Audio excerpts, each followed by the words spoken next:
Bab 2546. Setelah berbicara, dia menjelaskan, siapapun yang telah mempelajari sejarah tahu bahwa dalam 37 tahun, kami telah mengalami cobaan berat di Cina.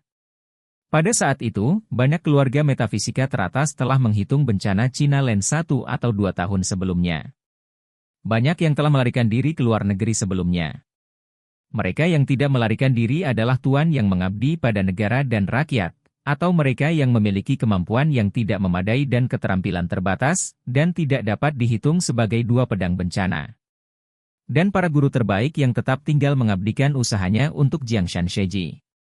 Selain perang 8 tahun, ada kematian dan cedera, dan sejumlah besar ahli metafisika domestik layu, tetapi orang-orang yang melarikan diri ke luar negeri masih utuh. Selamat. Ragnar tidak bisa menahan diri untuk bertanya, Emersu, masih ada yang kurang jelas di bawah. Mengapa para ahli metafisika yang kabur ini pergi ke Amerika Serikat? Cheng Feng tersenyum dan berkata, ingatlah sejarah Perang Dunia Kedua yang kamu pelajari di sekolah menengah pertama. Saat itu, seluruh dunia dibanjiri. Eropa yang dikenal sebagai tempat kelahiran peradaban modern ternyata juga berubah menjadi kubangan lumpur. Bahkan Inggris pun hancur berantakan. Tak perlu dikatakan. Benua Eropa. Melihat seluruh dunia, hanya ada Amerika Serikat tahun itu. Kecuali untuk serangan kecil di Pearl Harbor, daratan hampir keluar dari perang. Para ahli metafisika sejati telah lama berada di sana untuk perdamaian dan perdamaian Amerika Serikat, jadi hampir semuanya memiliki otak. Kabur ke Amerika Serikat, Perang Dunia Kedua orang lain adalah perang yang berkecamuk. Perang Dunia Kedua orang-orang ini akan bertahan di Amerika. Lagi pula, Cheng Feng berkata lagi, jika Anda membutuhkannya, saya dapat membantu Anda menemukan ahli metafisika top dari Amerika Serikat dan membiarkan dia melihat situasi putra Anda. Ragnar bertanya dengan sedikit bersemangat, Emersu, apa yang kamu katakan itu benar? Tentu saja. Cheng Feng tersenyum sedikit dan berkata dengan serius. Karena kita semua tertarik untuk diikat bersama untuk melakukan sesuatu yang besar, maka saya harus menunjukkan sesuatu, jadi mari kita atur seseorang untuk menghubungi dan membiarkan tuannya duduk secepat mungkin. Pesawatnya datang. Jika kecepatannya cepat, Master mungkin ada di sana besok malam. Meskipun Ragnar tidak berani mengkhianati Charlie, dia tidak bisa menahan kegembiraan ketika dia berpikir bahwa Master Metafisika yang ditemukan Cheng Feng mungkin benar-benar dapat menyembuhkan putranya. Ini juga membuatnya merasakan perasaan memiliki hak dan hak. Jika dia bisa dengan cerdik menjadi perantara antara keluarga Charlie dan Sue, bukankah dia bisa menyenangkan kedua belah pihak dan mendapatkan keuntungan dari kedua belah pihak? Memikirkan hal ini, Ragnar buru-buru berdiri, mengepalkan tinjunya, membungkuk, dan berkata, saya menggantikan anjing itu, terima kasih, Tuan Su. Jika Anda perlu berada di sini di masa depan, berikan perintah saja, dan jangan lepaskan. Cheng Feng melambaikan tangannya dan berkata dengan santai, Tuan. Antara kamu dan aku, sama-sama. Setelah berbicara, dia melihat ke arah ZTNN dan mengatakan kepadanya, ZTNN, kembali untuk berbicara dengan Tuan Mai di Los Angeles. Yang terbaik adalah memintanya keluar dan mengunjungi Suzhou. ZTNN mengangguk dan buru-buru berkata, aku kenal ayah. Diperkirakan waktu di Los Angeles belum cerah. Haruskah saya menunggu 1 atau 2 jam sebelum menghubungi? Baik. Cheng Feng tersenyum dan berkata dengan emosi, saya sudah bertahun-tahun tidak bertemu Tuan Mai. Jika dia bersedia menunjukkan wajahnya dan datang ke sini secara langsung, saya juga akan memintanya melakukan perhitungan untuk saya. Saya telah mengalami berbagai pukulan, mungkin itu banyak hubungannya dengan keberuntungan Feng Shui. Bab 2547. Faktanya, Cheng Feng sendiri tidak terlalu setia. Ayahnya yang sudah lama meninggal percaya pada nasib Feng Shui, tetapi dia tidak membelinya. Gaya akting Cheng Feng sangat kasar, jadi dia selalu percaya bahwa manusia bisa menaklukkan langit. Ketika dia masih muda, dia akan bertindak dengan penuh semangat dan tegas ketika dia masih muda.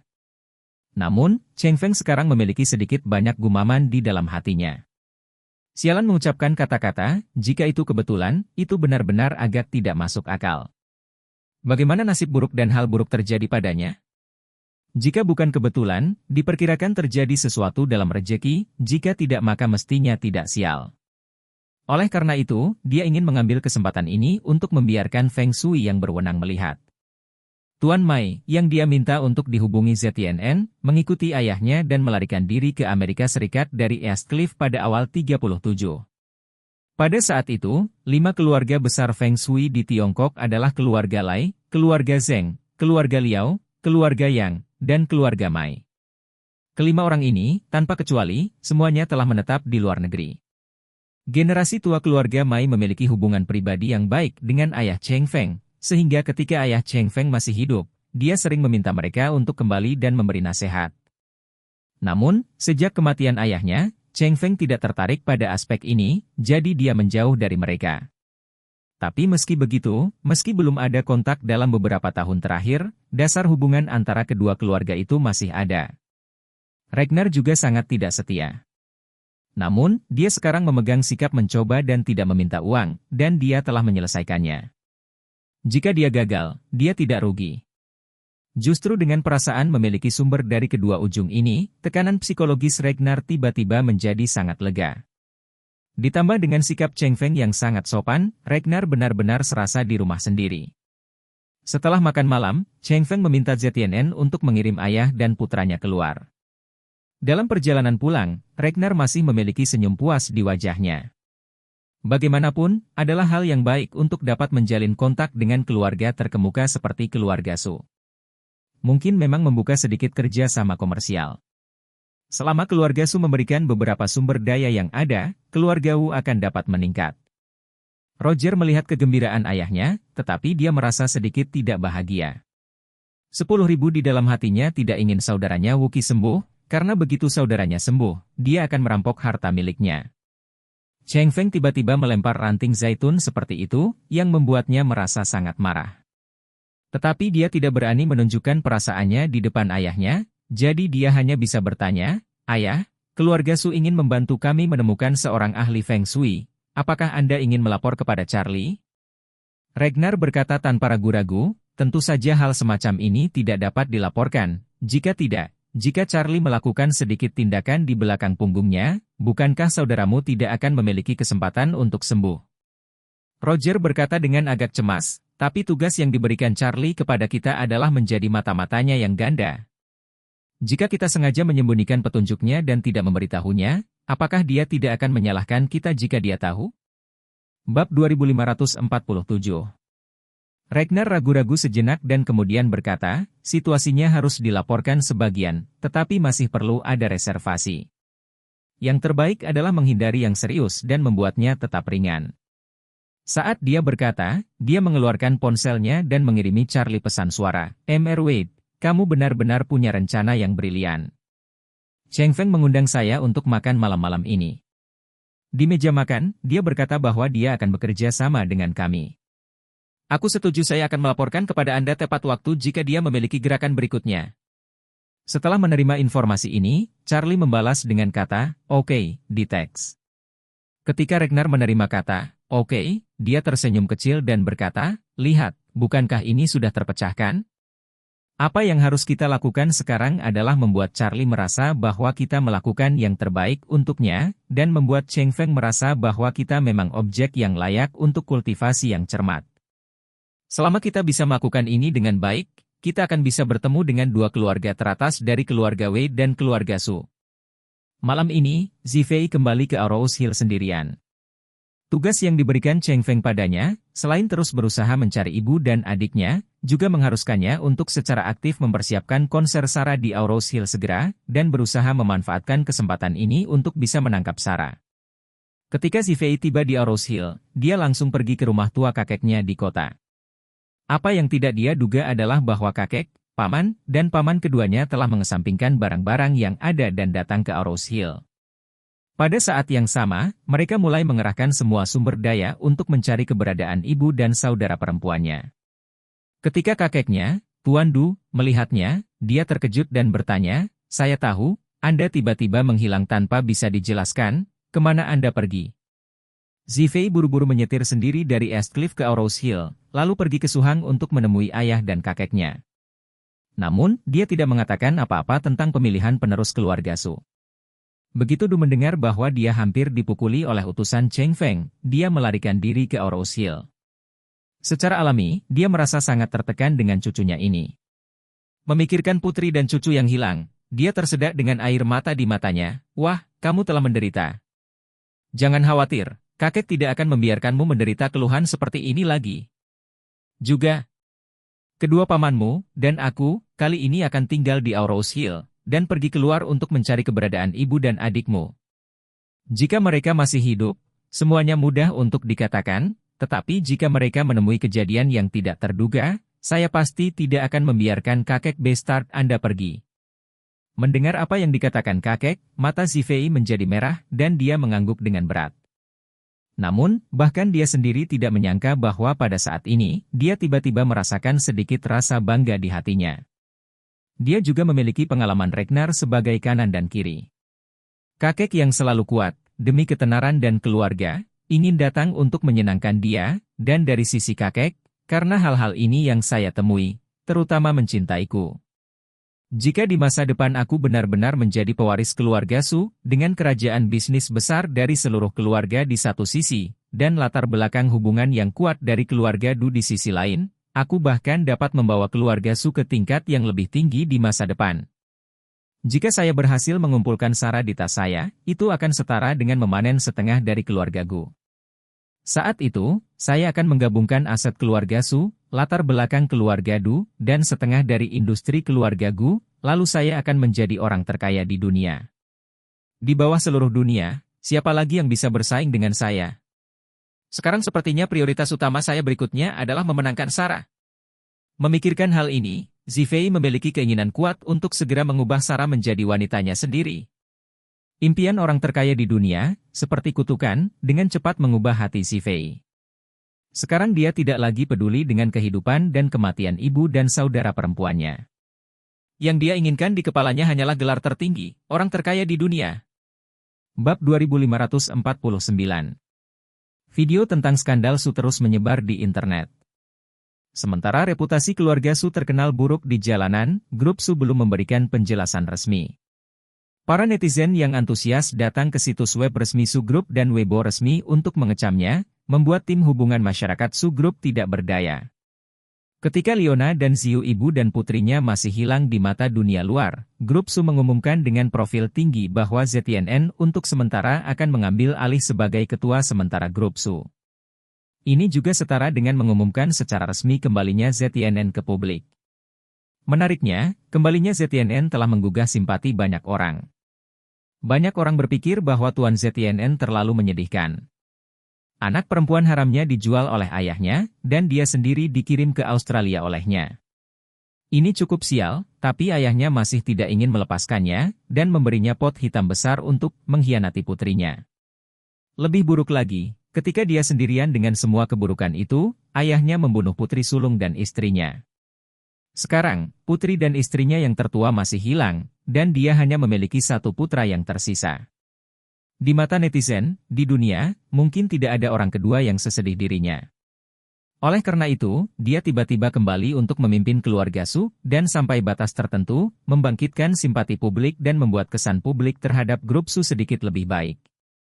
Tapi Cheng Feng bahkan lebih tidak nyaman. Karena dia tahu bahwa semakin ZTNN dapat membuat publik merasa berbelas kasih, semakin kecil kemungkinan dia untuk naik ke panggung dan bertanggung jawab atas keluarga Su lagi. Tetapi dia tidak memiliki solusi yang baik sekarang, dia hanya dapat melewati kesulitan sebelum berbicara. ZTNN peduli dengan Ziyu, jadi setelah dia dipromosikan menjadi penjabat ketua, dia langsung menginvestasikan banyak tenaga dan sumber daya material untuk mencari keberadaan ibu dan putrinya di Aurous Hill dan sekitarnya. Untuk tujuan ini, dia bahkan menawarkan hadiah uang tunai lebih dari 100 juta. Banyak detektif swasta dan pemburu hadiah berbondong-bondong ke Aurous Hill untuk mendapatkan hadiah besar ini. Sayangnya, tidak ada yang bisa menemukan petunjuk sedikit pun tentang ibu dan putrinya. Charlie tidak pergi ke Shangri-La selama 2 hari berturut-turut. Ziyu, yang dikurung di sini, menjadi lebih tidak sabar. Dia tidak puas dengan keadaan yang dikurung tetapi selalu menantikan sosok dermawan. Dengan memanasnya dua jenis cuaca ini, konser penyanyi kenamaan Sara semakin dekat. Konser ini merupakan konser pertamanya tahun ini. Oleh karena itu, dia dan agensinya sangat memperhatikan konser ini. Belum lagi Sarah sendiri. Sesuai rencana, konser pertamanya tahun ini adalah pada tanggal 20 bulan pertama kalender lunar, dan konser pertamanya diadakan di East Cliff. Akan tetapi, karena reuni dengan Charlie, kebetulan hari ulang tahun Charlie pada tanggal 2 Februari di kalender lunar, jadi dia sengaja mengubah konser dari East Cliff ke Rose Hill dan menundanya ke hari kedua bulan Februari di kalender lunar. Padahal, untuk Sarah, konser ini dibawakan untuk Charlie seorang diri.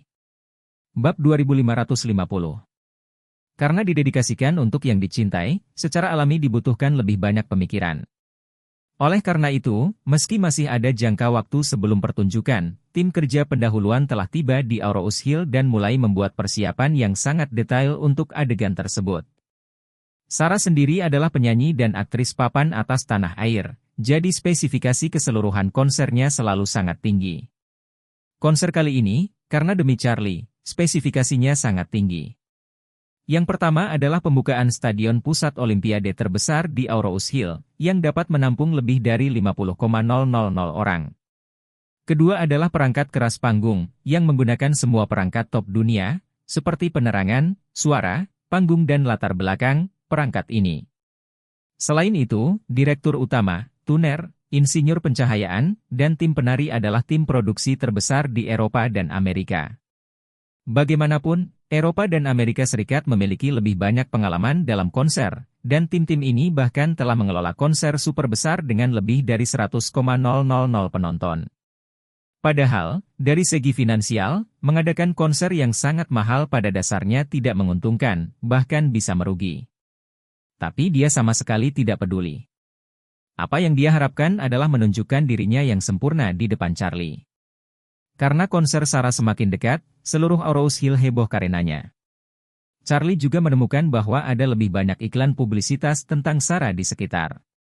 Iklan latar di terminal bus, iklan media streaming elektronik di elevator, papan reklame raksasa di pinggir jalan, dan ruang pajangan di lantai gedung tinggi hampir semuanya merupakan materi promosi konser Sarah. Ini membuat Charlie bertanya-tanya, bukankah tiket untuk konser Sarah telah dirampok lebih awal? Apa gunanya berinvestasi dalam publisitas sebesar itu saat ini? Apa yang tidak dia ketahui adalah bahwa ZVI melakukan semua kampanye publisitas ini tanpa kecuali. ZVI sedang memikirkan bagaimana menggunakan kesempatan konser tersebut untuk lebih dekat dengan Sarah. Oleh karena itu, dia memutuskan untuk menghabiskan puluhan juta terlebih dahulu, berbicara tentang seluruh ruang iklan Rose Hill, dan menggantinya dengan materi promosi konser Sarah untuk membantunya membuat momentum konser cukup kuat sehingga ketika dia datang ke Rose Hill setelah itu, dia harus melakukannya. Lebih atau kurang tergerak. Keesokan harinya, ketika Charlie sarapan dan mengirim istrinya Claire keluar rumah, dia menerima telepon dari Isaac. Segera setelah panggilan dibuat, Isaac melaporkan, "Tuan, ada sesuatu, saya harus melaporkannya kepada Anda." Charlie bertanya padanya, "Ada apa?" Isaac berkata, "Itu benar, agen Nona Sarah telah memesan kamar presidensial dengan saya selama seminggu sebelum dan sesudah konser." Pagi-pagi sekali, ZVI dari keluarga Su tiba-tiba berlari untuk menyewa hotel untuk minggu itu. Dia membeli semua ruang iklan, bahkan hak untuk menggunakan layar LED raksasa di gedung itu, tepat di seberang teras kamar presiden. Ketika Charlie mendengar ini, dia bertanya dengan takjub, "Apa yang ZVI lakukan? Anda tidak bisa hanya ingin beriklan kepada ibu dan saudara perempuannya, kan?" "Tidak." Isaac buru-buru berkata, "Orang ini ingin menampilkan poster promosi konser Miss Sarah di ruang iklan ini dan layar LED raksasa." Charlie mengerutkan kening dan tidak bisa membantu tetapi menampar bibirnya, ZVI ini benar-benar menarik. Saat ini, dia tidak segera menemukan cara untuk menemukan ibu dan saudara perempuannya. Sebaliknya, dia menghabiskan banyak pikiran untuk pengasuhnya. Isaac berseru, "Tuan, saya pikir ZVI, orang ini, pasti ingin mengejar Nona Sarah." "Ya." Charlie berkata sambil tersenyum, dia begitu jelas, hanya hati sang kekasih yang diketahui semua orang. Isaac berkata dengan cemas, "Tuan, Anda harus menganggapnya serius." Charlie tidak bisa membantu tetapi berkata dengan canggung, "Bagaimana saya bisa menganggap serius hal semacam ini?"